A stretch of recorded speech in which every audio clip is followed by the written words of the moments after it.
तर नांदेडच्या भोकरमधून महायुतीच्या श्रीजया चव्हाण यांनी विजय संपादन केला। श्रीजया चव्हाण यांनी मतदारांचे आभार मानले।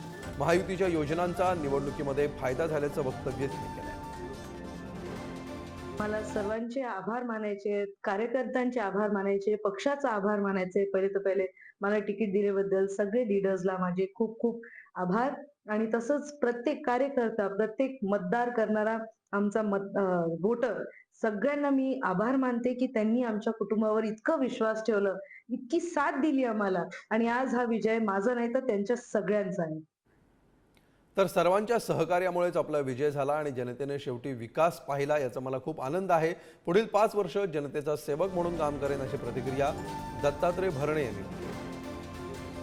विजयाची हॅट्रिक करणारे आमदार दत्तात्रय भरणे आहेत। मामा, आज तुम्ही विजयाची हॅट्रिक केली आहे तिसऱ्यांदा परत, काय सांगा? शेवटी आनंदच आहे ना। जनतेला मानावं, माझ्या इंदापूरच्या जनतेला मानावं लागेल।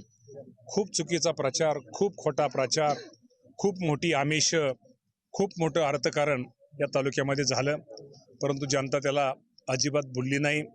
जनतेनं विकासाला मत दिलं आणि त्याचा निश्चित प्रकारे एक आनंद आहे। शेवटी विजय हा विजय असतो आणि त्या विजयाचा आनंद निश्चित प्रकारे माझ्यासारखेला आहे। विजयाचे श्रेय कोणाचं?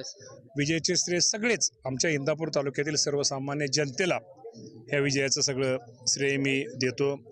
विशेषतः आमच्या आघाडीचे सगळेच, युतीचे सगळे घटक, सर्व मित्रपक्ष आमचे, प्रदीपदादा गारटकर, आप्पासाहेबजी जगदाळे आणि आमचे सर्व सहकारी, आमच्या पक्षाचे अध्यक्ष या कोकाटे आबा असतील, त्यांचे सर्व सहकारी असतील, पक्षाचे सगळे, आमच्या तालुक्यातले सगळे राष्ट्रवादी पक्षाचे युवकांपासून सगळेच पदाधिकारी असतील, या सर्वांना मी श्रेय देतो। इंदापूरला पुन्हा लाल दिवा मिळेल?